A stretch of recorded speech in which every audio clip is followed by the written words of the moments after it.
Holla ballers, what's going on? It's Preacher. We did rattle a little bee's nest there, didn't we? A nest of hornets with the Windwalker video.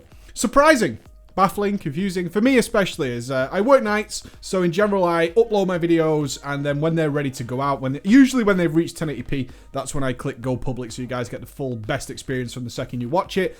And then in the morning I check the feedback.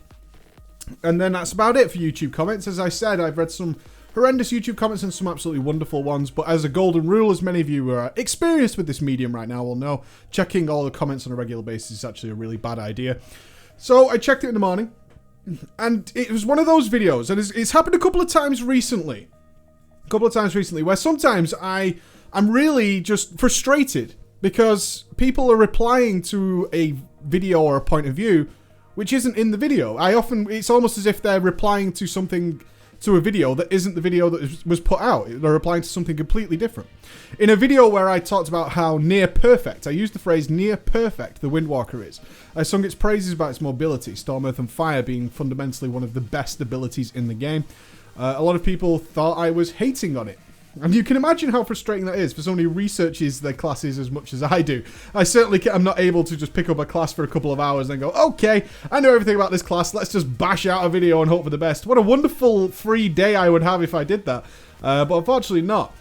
As is the case with most of the WoD class stuff, I'm often possessed to research them heavily, more so than maybe a class guide, which is usually based on my gut reactions, which is generally pretty bang on. I'm happy to say usually pretty bang on with most things when it comes to just my gut feeling of a class. So having played every class over and over and over again on a regular basis, I'll play, nearly 20 specs a week often. It's nice for me to be able to just say, oh, well, I've played all these other melee specs, so I can see the differences this one has to that and the changes that might need to take place in order to make this more comparable to the other classes. Not that I want every class to be the same. Absolutely not. That would be terribly boring. But there are certain fundamental problems with Class A that Class B isn't dealing with, and on top of that, Class B is generally performing better. What are the reasons behind that, and so on and so forth. So when it came to the Windwalker, it was obviously a spec that I dismissed immediately when it was coming to choosing a class for myself, and I said that in the beginning of the video. I was like, you know what, it's not a spec for me, but we're going to objectively look at it because there are over 100,000 of you, some of you play Windwalkers, and no doubt you're interested in where this class is going. It's not just about my personal opinion, it's what are Blizzard doing, why are they doing it, what can you expect to see from your favorite class or your main spec in the future going forward.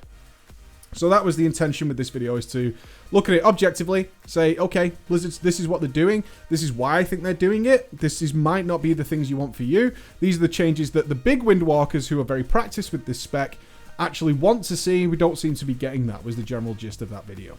So, on top of that, some very confusing results, which actually I think really highlights the problem with the Windwalker. You guys actually did a favor. I could be really emo about this and be like, why don't you guys get it? This isn't what I said. Why, I could go on a little rage about that, but instead we're just going to hit your head in the face and say, look at the replies and feedback we got to a discussion about Windwalker.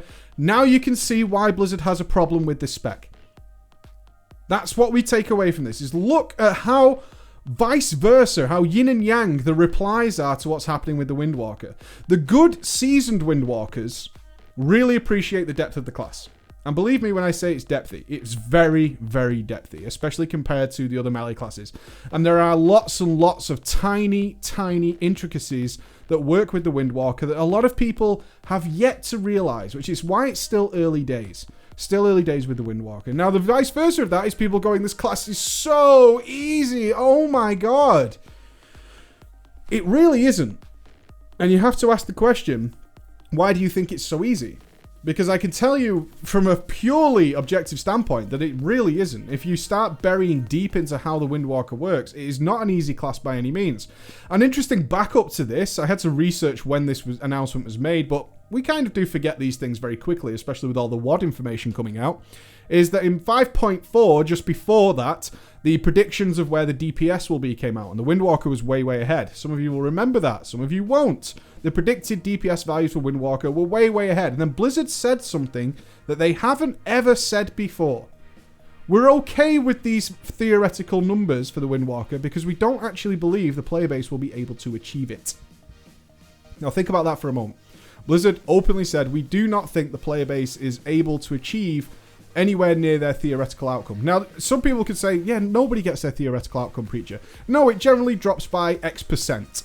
But what we should see is that ultimately the Windwalker is still way, way ahead if everybody drops at a reasonable amount. But that's not what we see. That is not what we see in general. We do not see the Windwalkers still winning.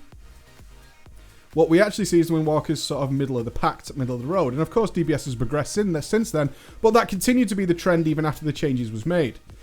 It's an interesting concept, and that kind of backs up the point that there are so many things going on with the Windwalker that to play it perfectly is almost impossible. Really almost impossible. The best you can hope to do is do really, really well and really pick up on the intricacies that go on with that spec. I kind of feel, in a way, that over Mists of Pandaria, I did the monk a disservice, and I kind of have to apologize for that. I really do.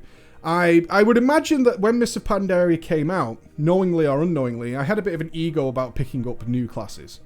Okay, every time this has happened and I've switched over to a new class or spec, I've done it several times. I switched to a Warlock to raid in Method, I switched to a Druid to tank for my guild. Every time I did that, I naturally picked those specs up very, very quickly. But having said that, I also spent a lot of time with those specs, making a lot of mistakes on my own free time because I never wanted to disappoint my guild. Never wanted to do that. I would spend hours and hours and hours practicing with something as simple as a Feral Druid when it was, oh, you would know it as a Guardian Druid now. I would spend hours and hours and hours practicing with my Warlock just to pick up little tricks, little ways of doing things. How do I pick things up? Historically, I spent something like 8 or 9 hours in front of a training dummy with my Death Knight just to make sure that every possible rune combination could be dealt with for maximum efficiency. With the Monk, I can only believe that at the time, because it's a long time ago now, it's like a year ago, is that I believed with all the truest of intentions and the purest of heart that I could pick up the Monk very, very quickly and be pretty good with it. And I think I was pretty good with it. But I wasn't able to spend enough time with it to really make it appropriately researched for you guys in terms of my own play. And I think maybe I let you guys down in Mists of Pandaria with my reviews of the Monk. I say that for a number of reasons. One, the only time I really played the Monk extensively was during Livestream Summer, in where I leveled every single class in the game. The way the Monk was handled because of the double XP buff is I would start the stream, we were streaming for 8 or 9 hours a day, I would start the stream for the first hour while people got out of bed, logged in, tuned in, all that kind of stuff, by doing the Monk because it had the double XP. So I would literally per day have about an hour to play it. And after that I would turn it off and I would spend much more time with every other class that I already had experience with. When I capped the Monk, we did it very quickly. It was the first class I believe I capped during that period because of the double XP. I was so able to just enter the rather docile and unpleasant dungeons that were given to us in Mists of Pandaria that I never really had to learn much about them at all in order to get some basic gear, to start doing some LFRs, to do some demonstrations for you guys, to start picking things up and to start pumping out the guides so you guys could get your basics under your belt. So what this all culminates into is I didn't spend a lot of time with the Monk comparative to anything else in the game. I spent very, very little time. It took me no time to level it. I certainly wasn't leveling long enough to really get a feel for the class. An hour is no time to... You can be making tons and tons of mistakes in an hour. And leveling, you don't really need to do anything perfectly to level anyway. Let's face facts. You don't have to do a goddamn thing. When it came to doing the LFRs and for the guides and stuff, every time I've done the guides, it's been on a major patch change, which meant that I was doing sort of 34 guides in a very short period of time. And as you can imagine, there's a time limit on how long you can spend with each class before you have to get the video out and then move on. It's a mistake I'm never going to make again. That I can promise you. It's a mistake I'm not going to play again because mainly the last few days, the last week or so, I've been playing the Monk a lot. I've played the Monk more in the last week than I have done over the entire of Mists of Pandaria. And I've learned so much that I didn't even pick up on. That I did not even realize, especially with the Brewmaster and the Windwalker.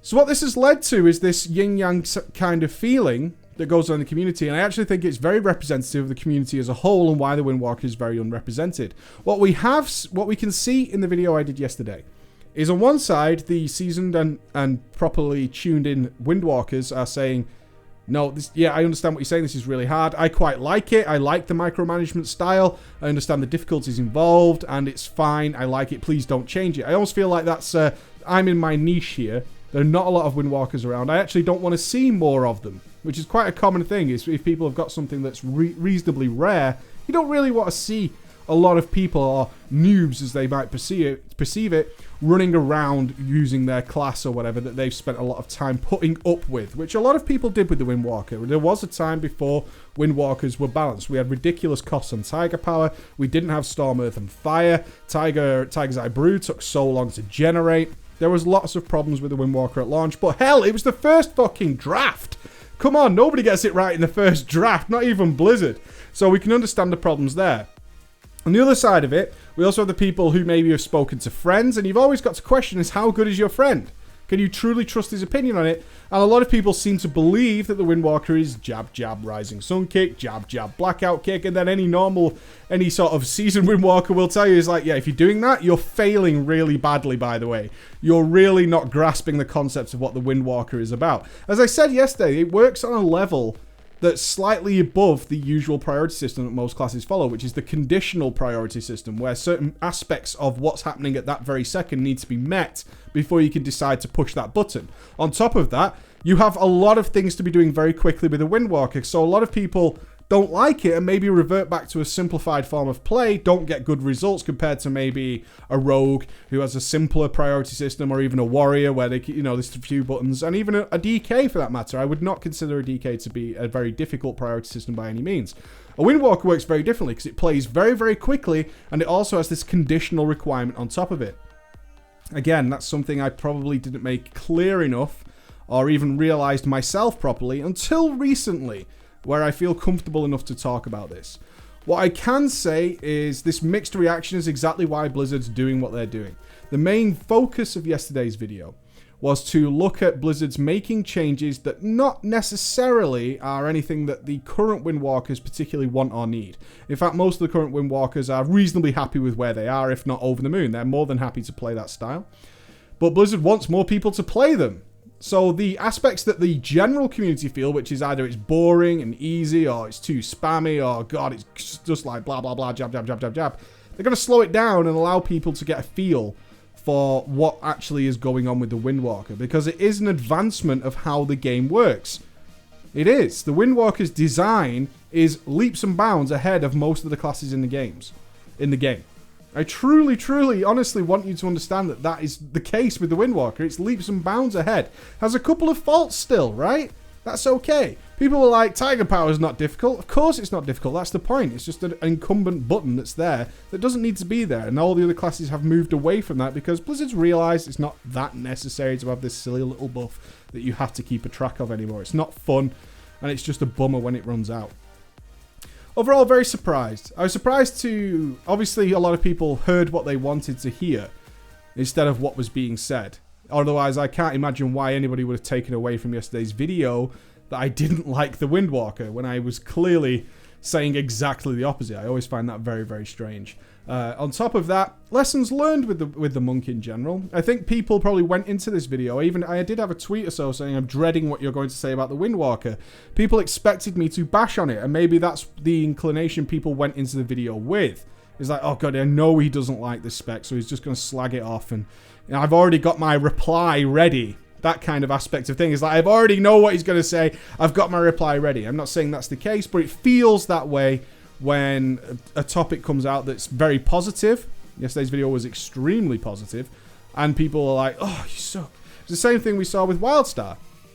And I refuse to talk about WildStar anymore for obvious reasons. Despite me saying how cool the game is, it's fine, it's great, people are going to really enjoy it. It's just not the game for me. That's the worst thing I said about that game. There were many comments regarding me slamming the game, which was just unfathomable to me at the time. I had to rewatch the content where I spoke about it, where I was looking for where I slammed the game. I just simply did not. But still, that was what people wanted to hear, or heard because I wasn't singing its praises, perhaps. You guys have a very cool way, after so long, of understanding when I'm in love with something. And some of you will no doubt want to hear that for every single spec in the game, is that I'm absolutely having a blast with it. It's not going to happen for every spec. It's an impossibility for me to just be fanboyishly in love with every single aspect of World of Warcraft. I bring you the objective critique. I want to show you the critique so we can have a good conversation about it. For the most part, that happens near enough all the time. All the time. Interesting feedback on the Windwalker, though. And I encourage people who believe it's easy or are playing it and just thinking, yeah, this is just not making sense, to really take another look at it. I think you'll be surprised when you start to pick up on the little details that are going on with that spec. All right, that's me done. I'll see you later, guys. Bye.